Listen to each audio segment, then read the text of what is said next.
मागील 15 दिवसापासून आमच्या सर्व माता भगिनी, मित्रमंडळी, वडीलधारे,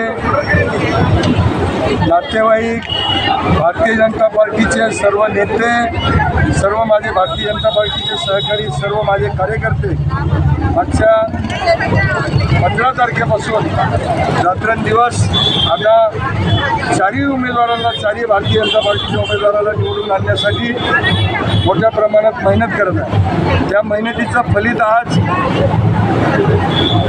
मी अगदी तुम्हाला विश्वासाने सांगतो का ही आमची प्रचाराची शेवटची रॅली नाही, ही आमची विजयाच्या रॅलीमध्ये हिचं रूपांतर होणार आहे, एवढी मला शाश्वत. विजन काय आता भारतीय जनता पार्टी आपण बघतोय देशामध्ये मोदीजींच्या नेतृत्वामध्ये, महाराष्ट्रात देवेंद्रजींच्या नेतृत्वात आणि छत्रपती संभाजीनगरमध्ये साहेबांच्या नेतृत्वात आपण या शहराची विकास आणि जडणघडण करतोय. इथलचा होणारा जो DMICचा उद्योगांचा विकास असेल, जो शहरांचा रस्त्याचा विकास असेल, कचऱ्याचा प्रश्न असेल, यासाठी सातत्याने महाराष्ट्र शासनाकडून निधी येतो आणि त्या विचाराचं जर सरकार या भारतीय जनता पार्टीचं छत्रपती संभाजीनगरमध्ये आलं, कुठलीच शंका नाही, ट्रिपल इंजिन सरकार राहील. एका कुटुंबातलं सरकार असलं की भरभरून निधी आपल्याला या शहरात घेता येईल आणि निधी असला की विकास व्हायला वेळ लागत नाही, हे मला अगदी ठासून सांगावं शकतो. मतदारांना एवढंच आवाहन करतो, मतदार सुज्ञ आहेत, कुठल्याही भूल थापाला, कुठल्याही जातीय समीकरणाला बळी न पडता विकास विकास आणि विकास याच मुद्द्यावर आपण भारतीय जनता पार्टीच्या संभाजीनगरच्या सर्व उमेदवारांना हा भरपूर असा आशीर्वाद द्यावा, जेणेकरून आपलं संभाजीनगर जगाच्या पटलावर एक वेगळं चित्र, एक वेगळी ओळख निर्माण करू शकतो. तुमचं नाव आणि प्रभाग? मी गणेश रामजीवन नावंदर, प्रभाग 10 क या गटातून उभा आहे.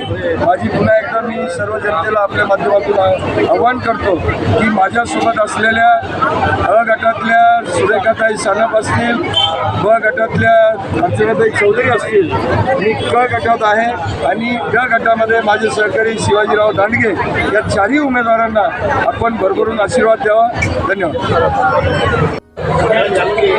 छत्रपती संभाजीनगर महानगरपालिकेच्या निवडणुकीच्या दरम्यान प्रभाग क्रमांक 10मध्ये भारतीय जनता पार्टीने विकास मला ही उमेदवार दिलेली आहे. प्रभाग क्रमांक 10 मधून मी उभा आहे. माझ्यासोबत आमचे तिन्ही उमेदवार आहेत. सारस्वती नगर, संभाजीनगर उभा आहे. त्याचबरोबर गणेश नावंदर आहेत आणि अर्चना चौधरी या चारही उमेदवार आम्ही करतो. एकत्रित आम्ही सगळा प्रचार या प्रभागात केलेला आहे. शहरातून हा मोठा प्रभाग झालेला आहे. त्यामुळे आम्ही प्रयत्न केला त्यांना विनंती करू आणि भारतीय जनता पार्टीने या शहरासाठी विजय ठेवलेलं आहे. हे शहर जे आहे ते महाराष्ट्रात EV हब बनतं आहे आणि EV हब बनताना या शहराचा रोजगाराचा प्रश्न असू द्या, पाण्याचा प्रश्न असू द्या, रस्त्याचा प्रश्न असू द्या, स्वच्छतेचा प्रश्न, हे सगळे काम मार्गी लागत आहेत. आणि भारतीय जनता पार्टी सरकार केंद्रात राज्यात ज्यापर्यंत काम करते त्या सर्व योजना या छत्रपती संभाजीनगरपर्यंत नागरिकांना पोहोचवण्याचा प्रयत्न आम्ही करत आलेलो आहोत आणि यापुढेही करू. आम्हाला विश्वास आहे आम्ही जे काम करतो तेच आम्ही बोलतो आणि आम्ही जे केलेलं काम आहे त्या मताला विश्वास देऊन नागरिक आम्हाला साथ देतील. भरघोस मतांनी भारतीय जनता पार्टी प्रभाग क्रमांक 10 निवडून देईल. मागच्या गेल्या वेळेस टर्मला तुम्ही नगरसेवक होता, काय कामं केले विकास काम? गेल्या 11 वर्षापूर्वी 2015ला आम्ही नगरसेवक निवडून आलो. त्यावेळेस नागरिकांना आम्ही आश्वासन दिलं होतं की या शहराचा रस्ते आणि पूर्ण मार्गी लावू. आम्ही रस्त्याचं म्हणजे नंबर साहेब असतील, फडणवीस साहेब असतील यांच्या विशेष निधीतून या भागातील आम्ही संपूर्ण रस्ते मार्गी लावलेले आहेत. काही 90% रस्त्याला 10%चा निधी मिळालेला आहे. आम्ही कॉन्क्रीटचे रस्ते पूर्ण केलेले आहेत, पाण्याच्या लाईन बदललेल्या आहेत आणि आता येऊ घातलेल्या आपल्या माध्यमातून सर्व नागरिकांनाही कळलंच आहे की आता महिनाभरात शहरामध्ये नवीन पाण्यात पाईपलाईनद्वारे पाणी येणार आहे. पाण्याचा प्रश्न देखील मिटणार आणि फडणवीस साहेबांच्या विजयप्रमाणे आणि केंद्रात साहेबांच्या विजयप्रमाणे शहरातील रोजगार वाढले पाहिजे. त्यासाठी या महाराष्ट्रामध्ये छत्रपती संभाजीनगर EV हब बनत आहे.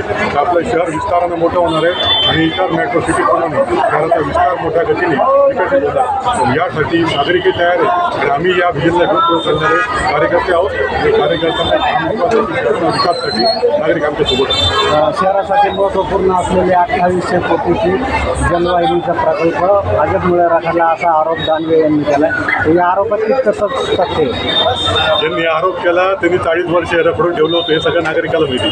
जे बोलताना ते खोटं बोलतील काही बोलतील पण आम्हाला विश्वास आहे आम्ही जे बोलू ते खरं बोलू आणि नागरिकांना पटेल असं बोलू पण नागरिक स्वतः डोळ्याने बघतील आणि मग विश्वास ठेवतील अशी परिस्थिती.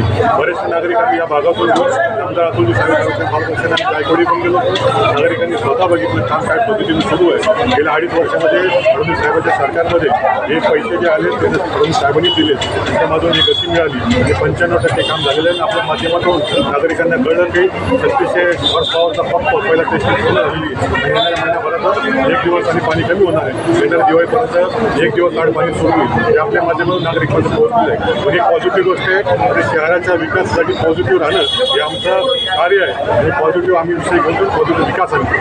शहरा या निमित्ताने मतदारांना काय आवाहन करणार? मतदारांना आम्ही एकच आवाहन करणार आहे ना खान ना बाण फक्त विकासाला साथ द्या आणि कमळ या ठिकाणी फुलू द्या. कमळ फुललं तर आपल्या शहराचा विकास चांगल्या पद्धतीने होईल आणि ट्रिपल इंजिन सरकार या ठिकाणी आलं तर आपण जे म्हणाल ते विजन आपण ठेवाल जे आपण मागाल तो विकास या ठिकाणी करण्याचा प्रयत्न आमच्या माध्यमातून होईल. इतकंच या ठिकाणी. तुमचं नाव सांग. तुमचं नाव? मी माजी नगरसेवक शिवाजी दांडे.